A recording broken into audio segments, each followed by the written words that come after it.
Hey, everybody. I'm Chad Eckert. That's Joe Idone. This is the Preferred Lines podcast. You'll follow us on Twitter at Preferred Lines and see us streaming there each and every Tuesday night, cracking beers and chatting the golf betting board. Woo! A winner. 3 in a row, Joe. God, why didn't I just listen to you?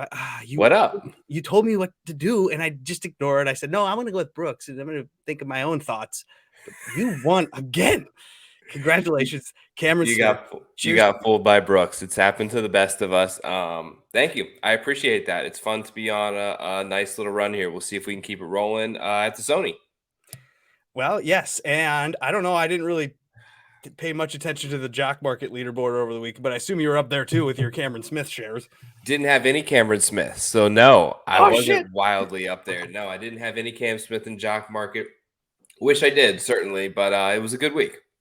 Yeah, I wanted to remind the people that this program is brought to you by our friends at the Jock Market. That's a partnership that we like because this app, Joe, is the best form of legal gambling besides DraftKings, basically. It's a stock market for sports. You could do it for basketball, you could do it for football, you could do it for golf, and then on Wednesdays you can watch Joe talk to Rick Run Good, and they run down the final half hour or so of the IPO, and then players are in your portfolio. You could trade them throughout the weekend, and then you cash in on Sunday. It's a great app. It's fun. Yeah. You could sign up using the promo code PL, and they'll match you up to $50, maybe $100. I'm not sure, but it's a good app. If you haven't downloaded it and you haven't deposited, do it with PL now. Try it out. Cheers. Cheers, buddy. Yeah, Jock Market. I actually like it better than DraftKings, if I'm being quite honest. Yeah. I enjoy DraftKings as well, but some of it feels like you're competing against really, really sharp people in like algorithms and computers. In Jock Market, you're kind of just competing against yourself, right? True. And the expectations. So, yeah, IPO hour is fun. Check out Rick and I's show tomorrow night. I think we start at 8:15 over on his YouTube channel. But excited to do Preferred Lines and talk betting board for the Sony. That's right, baby. We have another betting board, and it's filled with juicy names. It's a full field event. We're at the Sony Open in Hawaii, and it is good times because guess what? At the tippity tip top, you're going to find your boy, Cameron Smith. He's coming back. Is he going to win back to back? He's won here before. It's one of those weird things, Chad, right? Where we like talk about golf is like the only sport like this where you can be playing great and win, and it like downgrades you the following week somehow. I don't know if that just lives in our brain or that's a real thing. I think this is a tournament that is better suited for his particular skill set. But yeah, I can't bet him here like 10-1, sub 10-1 in some spots. I was going to ask you, should we ever bet the favorite? So I was going to run some numbers. I have pinned on my Twitter page right now, like a graphic I did sort of analyzing last year's data of where the winners come from, right? Okay. What range is the most profitable to pick? Now, it's a little bit skewed because people stagger their bets and you don't know how many guys are quite in that range. But I would say if you bet guys 10-1 and under, if you bet every guy 10-1 and under throughout the season, you are going to lose a ton of money. Right. I think that's a terrible strategy in golf, especially when you can get really good players in the mid-20s, in the 30s. We know that you can hit a couple long shots throughout the year. Okay. I just feel like that's really tough to get back. Only 2 favorites all last year in the PGA Tour Super Season, the most events ever coming into the event, actually won. And one of them was the U.S. Open when Jon Rahm won, when I think that he was like a really big favorite there. He was playing awesome. He was going back to Torrey where he won. And the other one was Spieth at the AT&T that he won, where actually he went off as a slight favorite. So those were the only 2 tournaments the entire season last year where the favorite came in and won. Okay, so we're not back on Cam Smith. We like him maybe on DraftKings because you can get him still and you don't have to worry about the win necessarily. Yeah. But we're betting outright, so we want to get a winner. Is it going to be Webb Simpson at 12 or wherever? Here, throw up that betting board, Jish Swish. Forgot to mention our friend behind the computer, Josh Bennett.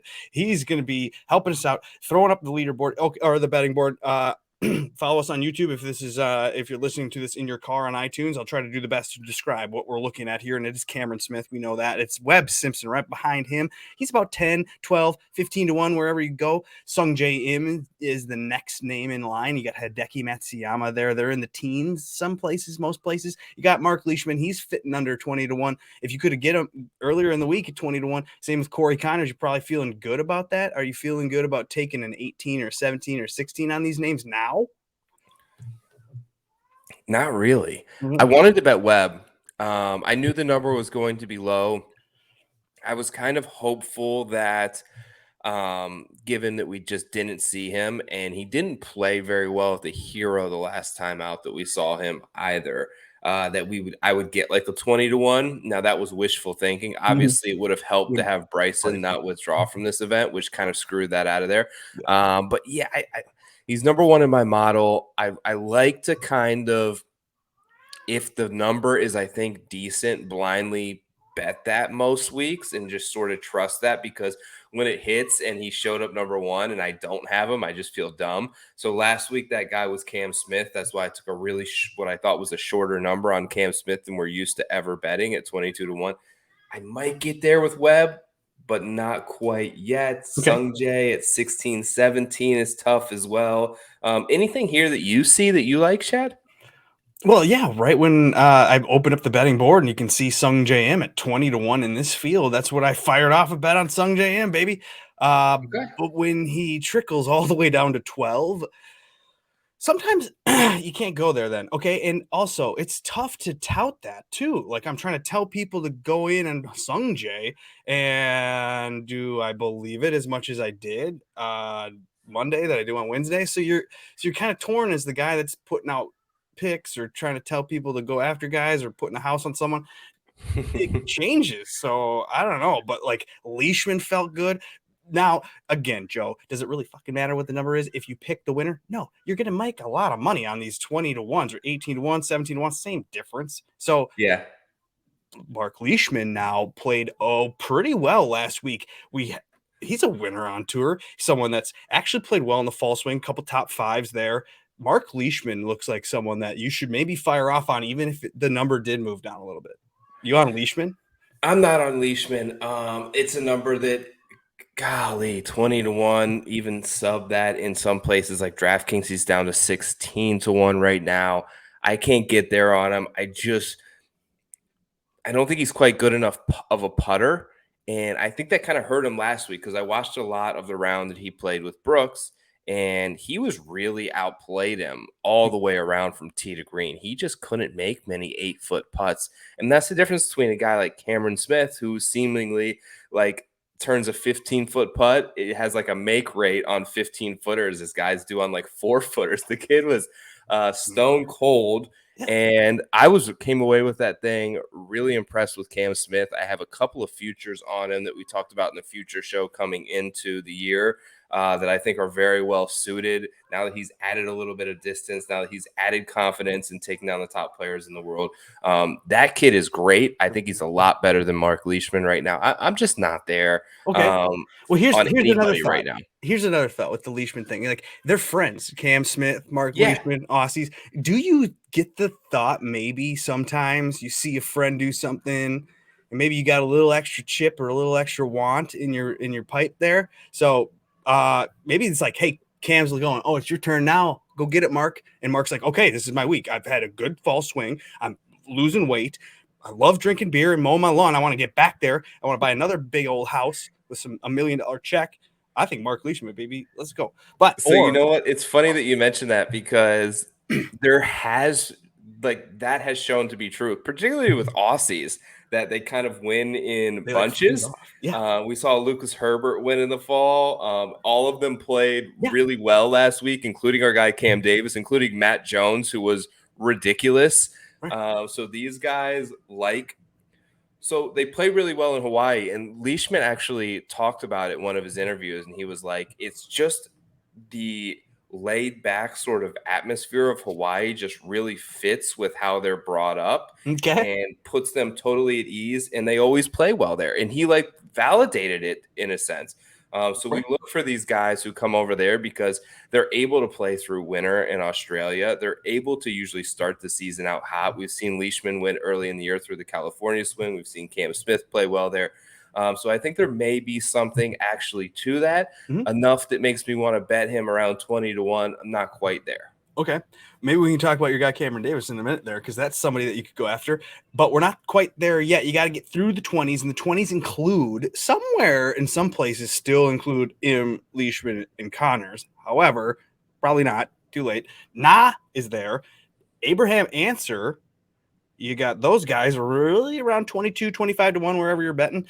Harris English, another name in the 20s. Kevin Kisner is now in the 20s. Is that right? Yep. Russell Henley's here. And then you got Taylor Gooch. Any interest in these names? Yeah, I'll fire off my first bet on Taylor Gooch at 35-1. I saw enough last week. He really didn't putt very well at all, but he did some other things really nicely. He gained strokes, I believe, in every other category that I was looking at least. Great on approach right now. I like him on this type of course setup with smallish greens, with really small fairways that demand precision and accuracy. I think that he's well suited to play well here. He had probably the best fall of any player. Now, granted, a lot of the big guys weren't there, but I really like him this week. Let's not forget he won the last full field cut style event that we saw on the PGA Tour. So I think he can continue it here. I think you're getting a pretty good price on him, around 35-1 this week. Look, he was like this price, or maybe like 30-1 last week, right? He was 35-1 last week in a ridiculous field. So yeah, I feel like that's my first bet on the board, and I feel pretty good about it at 35-1. It might be the time to bet a long shot, but we'll get to those long shots in a second. I'm on Gooch with you. I love the stats. I love the confidence. Strokes gain confidence, dude. You have to utilize that sometimes, where you know this dude's firing it up and he's happy about life and he just wants to prove it. And dude, have you ever gotten in those modes? I saw you tweet about how you're like low. Yeah, so I need to probably clarify that. That was with handicap strokes. So I don't shoot 65s, guys. But it was my lowest career round. So I shot my lowest round ever with a 76 with Andy like 2 months ago. Okay, yep. And I bested that. I shot 73 this weekend with an 8 with a snowman on the second hole. Oh my goodness. Which is a par 5. So I started off 3 over through 2 and played the following 16 holes 2 under, which is insane for me. Like, that's too good. So you were in the zone a little.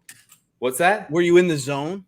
Yeah. So I subscribe to theory. Like, it's so much about it when things are going wrong, and you just take, for instance, like going to a driving range. Just not even talk about the course. When things aren't right, you think a lot there on the driving range. You think about setup. You think about grip. You think about posture. You think about aiming points. You think about so much shit goes on in your brain. I think it's only natural that this happens, probably to a lesser degree, to a PGA Tour player, right? When the ball's not going where you expect it to go and their expectations are far superior to ours, you start to question things and wonder why. When things are going well, you're not even thinking. Like, you don't think about your grip. You're not thinking about how far you're standing away from the ball. You're follow through any of this shit. You're just cruising and you're just playing golf and you're just trying to make good shots. Well, not only that, dude, you like want to show off a little bit too. You're like excited. You're like 98 yards. Are you kidding me? Fuck yeah, let's go. Or like you hit it perfect to where you want it and you're like, and you're just ready to eat some of that. And so I think Gooch is in that position. It's weird to say a Taylor Gooch might be one of the best players in this field. So bet him for sure at the 20s. But it's also weird how like these guys can keep it going. I can't keep it going. Like, I'm guaranteed to shoot like an 89 the next time out. I shot like an 87 in between those two great rounds. So yeah, these guys, I have a higher degree of confidence that they will be able to continue a run of good form for more than just one round. Dude, you saw it. The guys that were really good out the gate were the guys that were in the Tour Championship at the top. So, I mean, yeah. It's weird how it's only been a month. So it's not like I was looking at trying to, and I'm going to try to put something together similar to the graphic that I put on last season's winners. But what attribute in terms of PGA Tour ranking, right? When you look at stats from last season on like an aggregate on the whole, those guys who are in the Tour Championship, right? Where do you think their average rank is best? Like, are they the best? Like, do they, if you take all 38 guys, do they average like 38th in approach? Do they average 38th in fairways? Are they all like great putters above average?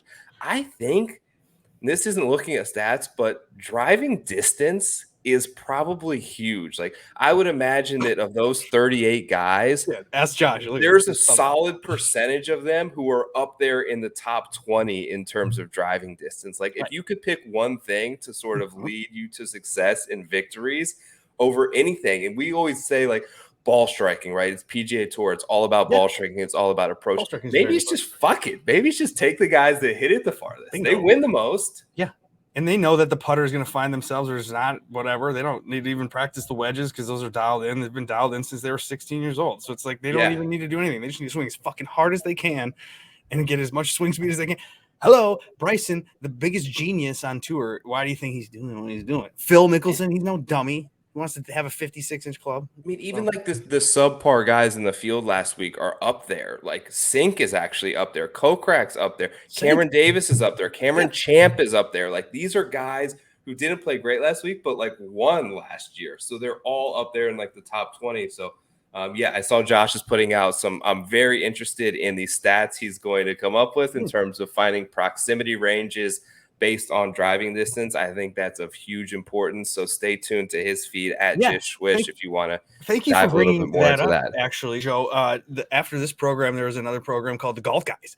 Found on the Fantasy Golf Pod YouTube page and Twitter page and iTunes page. But it's we're going to dive into a model that Josh has created. We're going to kind of ask him a little bit about that. So we're going to talk about that next. So if you want to stay tuned and stick around, you can watch that after this. Now, Joe, I was there last week, by the way, and I realized that. So I'm like commenting along and like asking you guys all these questions, and you were totally fucking ignoring me. And I'm like, what the fuck's up? Like, I was just on the show with these guys, and they aren't. We would not have ignored you. I was on the Periscope feed, so I'm like, you don't see any. I realized you don't see any of the comments, but after like 10 minutes, I started to get a little. My feelings were a little hurt. Like, I just did a show with these guys. They won't even answer me now. Yeah, no, whoops. This commenting thing is a problem, but we want interaction. I'm already missing comments, I think, already tonight. Yeah. I see Casey Henry's in here. Casey Henry. YouTube. Casey Henry's my boy. He's from Texas. He's a good guy.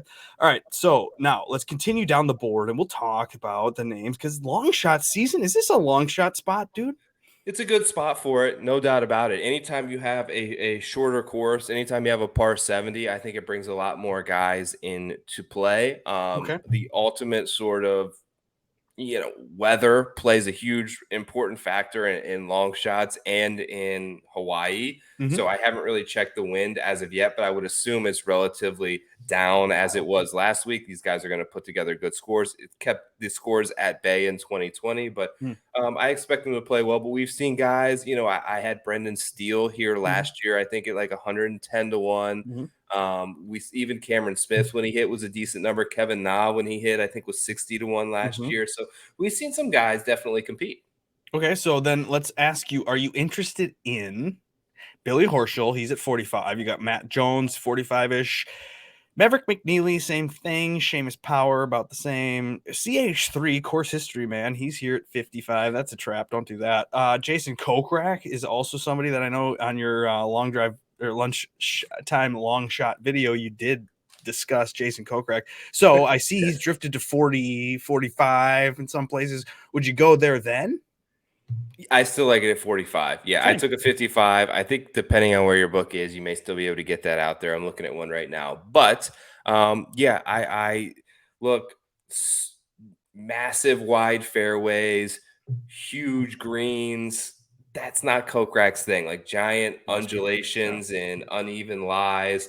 That's typically not where he plays his best. Now put him on a par 70 setup with a lot of difficult par fours that demand sort of accuracy and precision, both coming into the green and off the tee, is much more suited to sort of his skill set. And the other thing I mentioned was we've seen him win 3 times in the last, 14 months off of a horrible performance the week before. So his ability. Guys are weird. Like every guy's a little bit different. Some guys sort of carry it. Some guys really build into it, and other guys can just figure something out on the range and go from 0, to 100. Dude, you know what it was?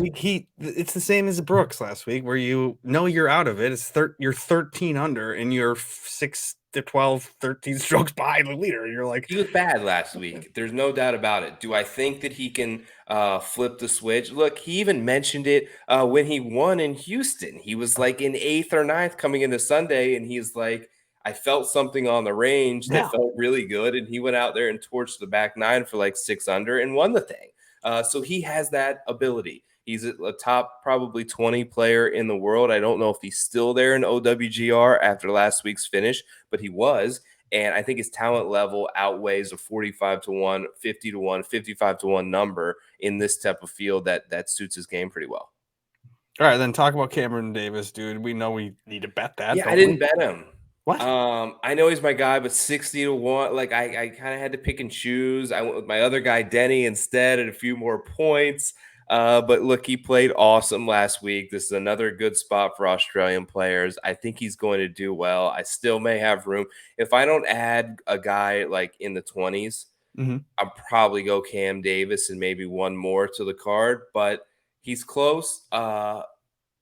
I don't know. I worry about sometimes his aggressiveness with always taking driver off the tee on a course like this, which could give you a huge advantage. It can also get you into huge trouble. There's a lot of tricky carries around these dog legs with trees that we've seen cause guys problems, longer hitters. Bubba, I can remember for sure, it caused problems to Justin Thomas down the stretch one year. So we'll see. I might still get there. Are you there?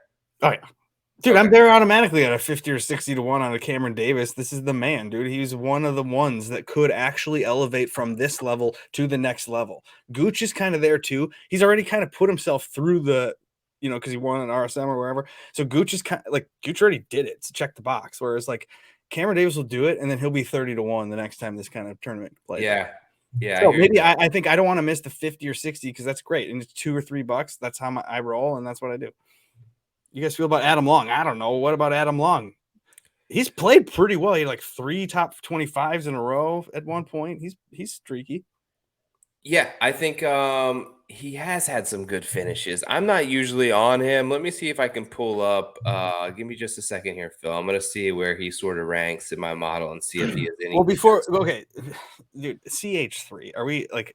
No. Yeah, like the guy had his all his. He's done. Yeah, it's like he's good. I mean, we talked about some guys we could see resurgences from. I don't see his career sort of coming on the up. Yeah, so Adam Long, really good putting stats of late. Hits a ton of fairways. Should be a decent spot for him. The course history itself doesn't look great. 78th in strokes gained total at Waialae in the field over the last 6 years. So that's not fantastic. Look, anytime, Phil, that you're grabbing guys 100 to 1, there's going to be things that don't look great. So just take your couple guys and roll with it. All right, I got to ask you, what now there's a few names that are longer shots. One of them is Brendan Steele. Did you do the Brendan Steele? Oh, man. So I had a great bet on Brendan Steele last year that gave me a fantastic sweat. He cashed a really big top 5 for me that I think was like 25 to 1. I'm not there yet. So my dilemma right now is basically grab somebody in the 20 to 1, probably Corey Connors or Cam Davis and Brendan Steele. So I'm trying to figure out like which is the better. Like, would I rather have those 2 guys or Hideki or Connors? Basically, is my dilemma right now. I like Steele a lot. I think that his course history is fantastic, and this is one of those spots where course history seems to repeat itself and show up to be a factor. So there's a lot to like there. Now, this is the point of the board here where you kind of lean a top 10, right? Yeah, you can lean a top 10. So I'm kind of going, oh man, I'm trying this new strategy. So I'm not doing top 10 and top 20 bets or first round leaders. I'm just going straight outrights. It's really worked for me through the fall and the end of last season, and just allocating all my money there instead of splitting it up. Okay. I So don't know what if does that'll that mean? Like, continue. I've done top tens before, but yes, historically, when you start to get to 100 to 1, if you want a safer play, it's best to kind of put a little top 10 on these guys. You can still sometimes catch double figures on it. okay. So are you then, because you're not doing more money elsewhere, adding more names to the outright list, or like you? I'm just adding more money to them. Okay. Really, I'm trying to stick to. I fluctuate. Like you see the Yep. cards. I go from like 6 guys to sometimes I'll bet 10 guys in a tournament, Yeah. and I'll usually stagger them. I have a certain amount that I want to win, and I'll Mhm. bet whatever it takes to get to that amount, Okay. basically equally on each guy. Yep. So if he's 100 to 1, I don't need to bet nearly as much to get to sort of my target point. That's kind of how I approach it. There's different strategies in play, but I'm just basically taking all my money and putting it, instead of top 10s, top 20s, matchups, first round leaders, all these different things. I'm just going to put it all toward outrights because I feel like that's where I'm best. Okay. I feel you. I Yeah. mean, if I'm going to do a top 10 in this range, I look course history too, because like ultimately going into the season, we don't have that recent form run up, or we kind of don't know where they're at. And some of these people enjoy this course so much that they want to start their seasons here. They've done it a lot over the last 10 You're right. years. This So is a good spot. yeah, the Brian Stewarts. I mean, even the Kazires, where he's won here, he feels comfortable. People that have like Kuchar even could potentially be a top 20, a top 10 bet. I mean, I thought a lot about Kuchar, yeah, man. I don't know. I think he's done, isn't he? I don't think he's done. Okay. But I thought a lot about it, and then I remembered he kind of looked like shit in that father-son tournament. From what I remember, he didn't put very many good swings on it when he was in the group with Tiger. Yeah. And I said to myself during the PNC, like, don't fall in love with Kuchar and thinking like he's going to have some sort of comeback year because you're going to get triple digits on him. I went with Stuart Sink instead. I thought that he actually has won twice in the last year. He actually did play really well in that sort of PNC father-son thing. So I shifted gears to him. Plus, he got some tournament reps under the belt where he didn't look too bad last week at a lot of points. He was like in the top 15, and he didn't putt well at all. So I expect a little bit of a bounce back there. I think that he's longer. I think that he's almost just as accurate. And I think that he's over the last 6 to 12 months been a significantly better player on the whole than a guy like Kuchar. And you're basically getting the same number. So I took Sink. This is kind of the area of the board too, where you just lean Jock Market and you just pick them on the Jock Market and you try to throw a couple bucks on them. And you maybe get 5 shares of them or whatever. Joe, before we get out of here, I wanted to just talk about last week and how I went a little bit overboard with our new sponsor, our friends at Manscaped. I pumped it a little hard. Okay. I got some feedback on that. I was a little excited. I'm sorry. And let's talk about them. You know, Golf Guys 20 will get you 20% off at Manscaped. You guys already know that because I pumped the hell out of it last week. I wanted to talk about my personal experiences with the products. Now, I'm not going to lie. I got the products in the mail, and it took me a few days to decide, hey, should I go after this thing or not? Really cool kit that they send it in, by the way. Like the branding and the packaging that Manscaped has is next level type shit. It's chill. Finally, you know, in my life, I don't have a lot of time, personal time in the bathroom for myself. So I found some and I was like, all right, let's get it and let's go. Let's see what happens. And so, you know, I was worried that this thing was going to nick me or cut me or hit me because, you know, you're going down there and a little sketchy. So you want to make sure this is not going to make you bleed anything, whatever. Like I was nervous about cutting my balls. Now, so didn't do that. It was great. It was a great experience ultimately. But, you know, I don't know if I don't think I you can't let it grow back, can you? Like it's over. Like you got to do this forever, right? Like you're kind of like you're committed now. I'm in. You're really pot committed. Yeah, they've got a great line of product. Tools for the jewels, they say. But yeah, it's good stuff. That lawnmower 4.0 is the real deal. It has like a little light on it. It's waterproof. You can take it in the shower. It's good stuff. No, all right, and the ladies like it. I'm not gonna lie. Okay, the ladies do like this thing that we're doing. Okay, I'm not. I thought of a slogan, Joe. I'm not a marketing guy by any means. I don't work at Manscaped. They sent us some options of what to say, but I came up with my own. Ready for it? Yes. If you mow, she might blow. Is that inappropriate? That's perfect for our show. I don't know if they can take that nationwide to some of their other partners, but that's perfect for our show. I love it. All right, so Joe, you need to know what the house, and it's on Sung J, the baby boy. I'm going Sung J. House on Sung J. And then you know what? I heard about the Andercust and I heard about the curse. So I know that this Tim Anderson dude who is on the Mayo shows, he'll just curse the shit out of somebody. Like, it's insane. It's like almost uncanny. You think your guy is the mush? No, this dude is the definition in the Webster mush. Tim Anderson. Can we stop as a golf Twitter community like mushing guys at this point mid-tournament? I feel like I'm slowly turning into like the old grumpy guy on the block and like morphing into our guy Nagels, which is like, don't tweet on Thursday. Don't tweet at all. I don't want to hear it's over on Saturday for Cameron Smith when fucking the best player in the world is 2 strokes back and Patrick Cantlay, the number 3 player in the world, is 3 back. Like, sure. No, everything sets up for him. Let's just relax. Golf Twitter should really be for like Monday to Thursday morning, and then we should all just like have a 60-second timer on our tweets after that until like Sunday afternoon. Everyone wants to take the victory laps, well deserved. But yeah, let's chill on the Friday. I'm not and Saturday. Even afraid of the curse, honestly. I'm not afraid of anybody's potential curse because he picked Bryson first. So the curse was already used, I feel like, and Bryson withdrew. So then he's switching to Im. So I feel like I'm okay. I'm safe. So I'm going house on Im, and I'm going to back up a half a house on Leishman. So I'm going Marcus. Dude, they're playing together. It'll be fun to watch them both on PGA Tour Live, which is great. We talked about that. We got plenty of things to talk about, but you want to use the promo code GolfGuys20 at manscaped.com, and you want to sign up for Jock Market. You want to do all those things, and then you want to stick around right now. We're going to conclude this and fire back up the Golf Guys. Let's go. Go find the Golf Guys. Thanks for watching. See you next week. Peace out, dude. Enjoy golf, guys. Talk to you guys soon. Later.